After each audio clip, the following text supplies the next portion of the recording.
on us is, wait, we're live. Good morning, everyone. Welcome to Morning Minute with myself, Michael Burgio, Mark Novak, episode 267.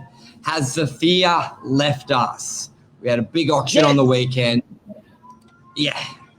Yes. What was your feeling about the auction, Mark, and just in general? So we're talking about COVID, the fear, people's, I don't know, perception and just attitude, basically.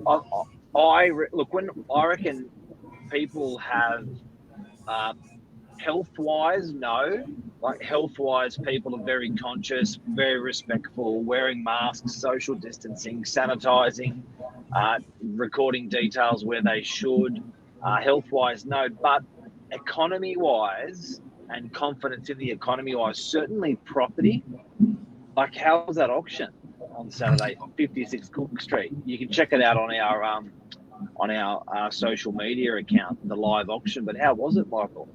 It was good, Jeff. Good to see you. He says Burge is back. Philip, Yeah. good morning. Yeah. Yeah, I reckon the combination of low interest rates, a great property, great campaign, and that fear going from people. There was a lot of people there. There was, I reckon, 40, 50 people on site. But not only that, the price itself, like it was over $2 million. And I reckon I've seen those houses sell within the last month for between 1.6 to 1.8. So there was... It's an original house in a suburb that we traditionally, as Northern Beaches people, the most western point of the Northern Beaches is Borisville, Davidson, Kalani, and we sort of even joke around and don't call that Northern Beaches, the locals. So, to be getting for an original house, that sort of coin, I reckon the market's back. 100%, and I'll bring it up. I'll show people just so they can get an example of it. And then it's the sea change or the tree change. I think I was talking to Vic LaRusso, our auctioneer. Now, Vic LaRusso does maybe, I'm only guessing, probably 30, 40 auctions a week, but he does do them all over Sydney. So inner west is often there, eastern suburbs is often there, and what he was conveying was he feels that Northern Beaches is probably performing a little bit better, and we're trying to work it out. We did. There it is. You see it on the screen, like this. Big backyard. Very typical, though. Very typical. Yeah. Nice brick home, big block. Look at the floor plan. So just a typical house. Like that's 1, 2, 3, 4 bedrooms upstairs, one living room. Yeah. Fairly original all the way through. I think the kitchen was done up a little bit. But done 10 years.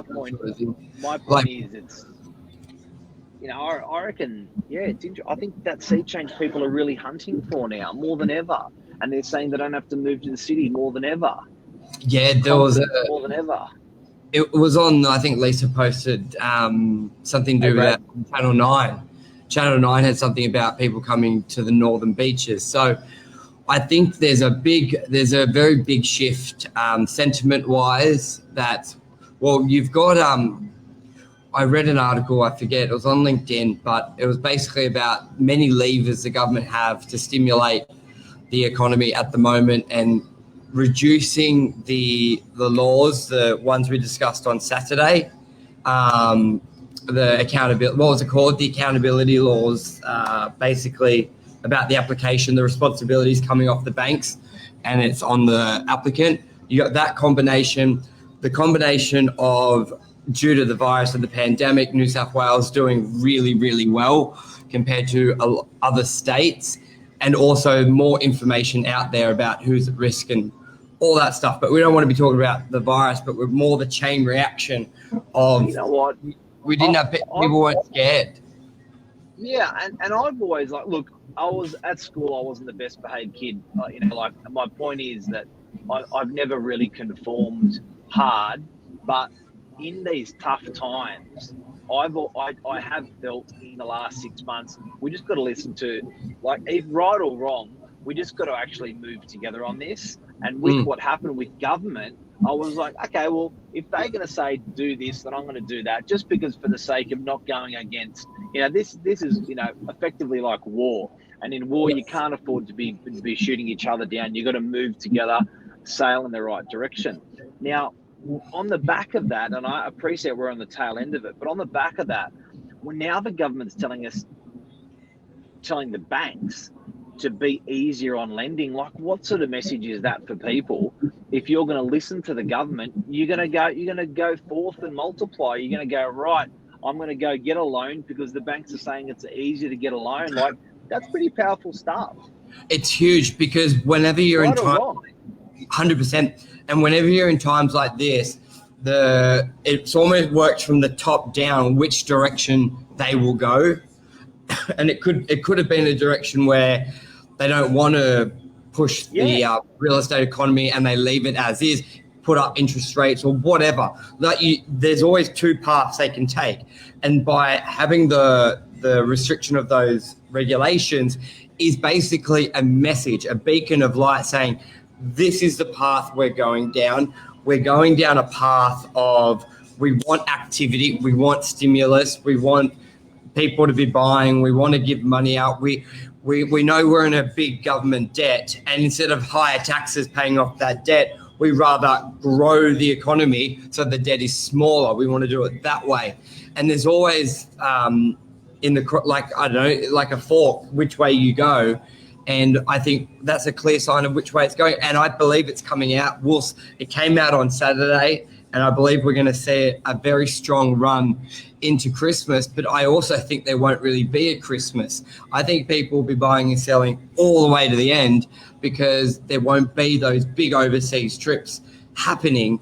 And I reckon there's going to be this will be a long year, work year. Look, it is, but I put something on social media last night saying, why do you always want to escape on a holiday when you should have your, did you see that quote I put up? I don't remember. No, I know the quote. It's like, if you live for the weekend, change your life, sort of thing. I know that's around it.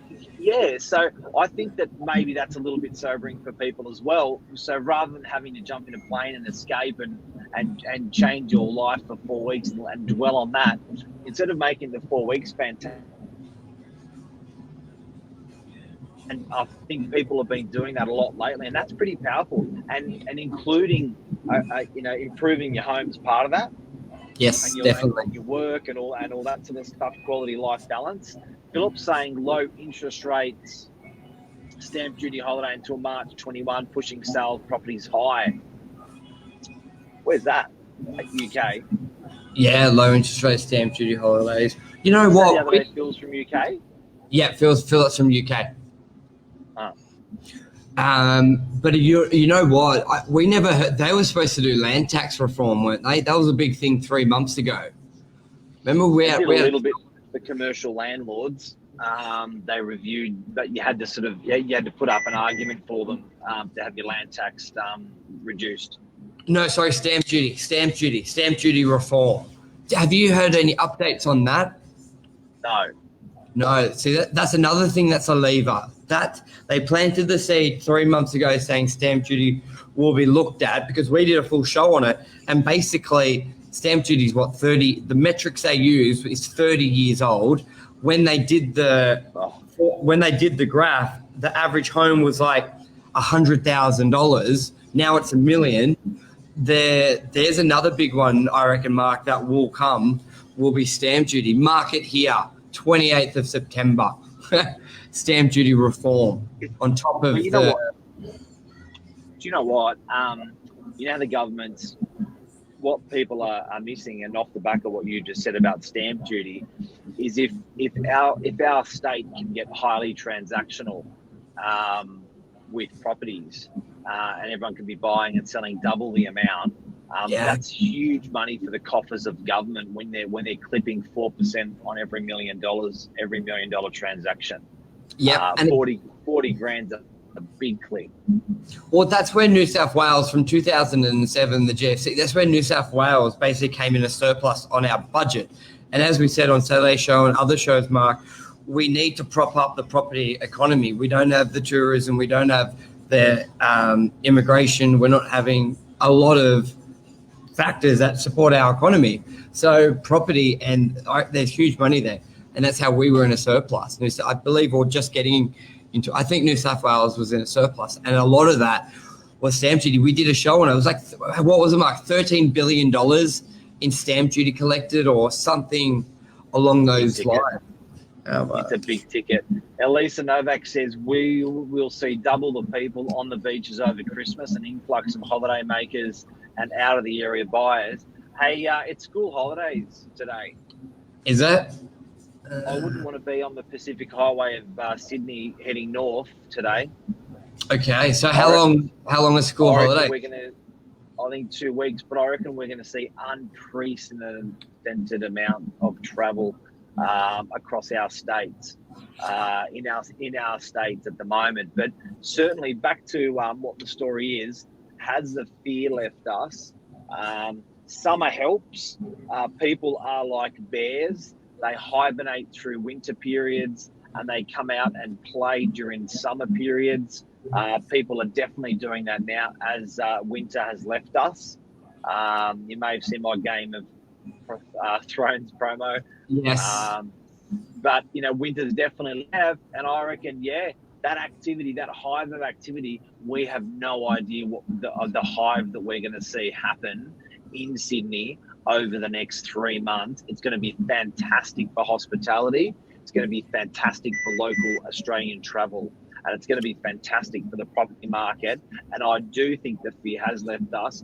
Medically, no. But I think emotionally and strength-wise and all that stuff, I think people are feeling pretty strong. Yeah, and I just popped in the article about the New South Wales stamp duty. Brad just said 30 years ago, the average price homes in Brisbane was more like 50 to 60,000. And what's that now, Brad? 400, 500,000, huge jumps. But on stamp duty, the stamp duty used to be like 2% at that level that Brad just mentioned, the 50 grand, just stamp duty was 2%. It then went up to something like 3%, around 4, 5, 600,000. And then when you started in the big figures, it hit at 4%. But now most properties are selling on that and hitting that 4% band. It was a band, the way they had the stamp duty broken up, and that band is old. You're buying cars, everything fits in that stamp duty. Cars, property, And just before we wrap up, as with your comment, people coming into the northern beaches, what will that do to property? When you find a lot of people traveling, will that help the rental market? Will that help people buy? Like, what can owners do? What should agents be doing? What will we be doing? What do you see when people are making influx? Because people who normally go to Europe may be coming to Manly, maybe coming to Palm Beach for the weekend. How can people capitalize on that? Look, I love the long approach. Rather than the short approach, but I think the long approach is going to be that people, and I always say it, it's happening like a rung, inner rung, outer rung, outer rung, outer rung, outer rung. People that have always pushed and dwelled into the centre, which is Sydney CBD, for instance. Brisbane CBD is the same. We've got CBDs in every state. But everyone who's always focused on that CBD, wanted to be, dreamt about being close to that CBD, pushed into the CBD, and now, and that's called urbanisation. Now people are pushing out of that CBD towards the suburbs. I call that burbanisation. So burbanisation is clear, nothing to do with bourbon the drink, but burbanisation is clear, and I think that Northern Beaches is going to be a clear winner in the long term. The only loser out of this I see is Sydney CBD. I think that it's going to be very hard in the mid to long term. I still think there's natural gravity which goes towards the centre, yes, but now there's equal and opposite force, maybe even greater, for people to be in the suburbs, live and work in the suburbs. Very true. And just what Anmal said, I reckon the interim changes to stamp duty will be nil, payable up to $800K.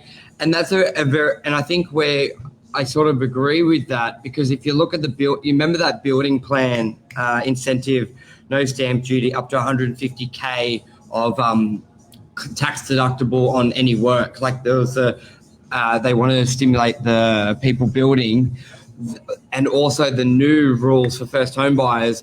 The thing is no stamp duty up to 800K, or is up to $1 million, one or the other. But they're already testing that as well, like the threshold going from 650 as the best case scenario of no stamp duty up to 800. A lot of the time when big changes happen, they're not normally like, here it all is. It drip feeds to us, and they test the waters with other policies as well. So I think that's a very good analysis. Anmol, Brad, 550,000 is now the median. So that's a big change from what was it?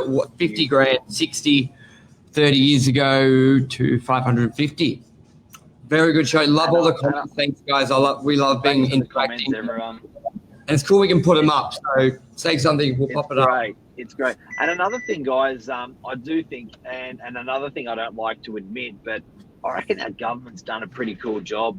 And I just feel confident in the next move that they that they make, whatever it may be. They seem to be well calculated. We've been pretty well insulated and protected compared to other countries in the world, riots, shit like that. Look, I'm not political person, and I don't like, I'm not swayed that way, but we've still got to pat ourselves on the back and pat we've done a good job as a country. But 100% agree. And I think that's a wrap for Monday morning, start of a new week.